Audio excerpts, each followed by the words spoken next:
Kene ovqatingiz qaynaganmi? 10 yoshligingizda ovqat qilishni o'rgatganmi? Ozgina mashinchi mehr bering ovqatga. Ishdan charchab keldim, qornim och. Ovqatingiz mazasi, matrasasi yo'q.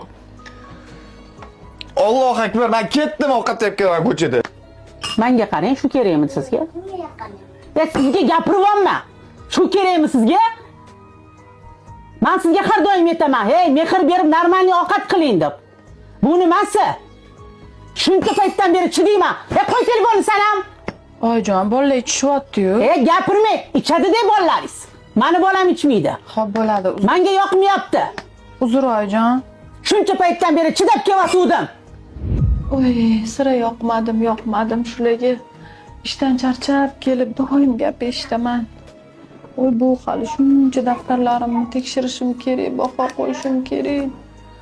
Shunaqa charchadim.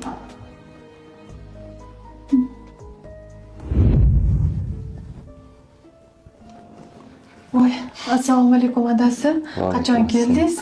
Nasıl charchabsan? Ichkari kirib dam olsang bo'ladi. Ay, yo'q, hozir ovqatingizni sizaman, hozir. Qo'lingizni yuvib turing hozir. Bor opa.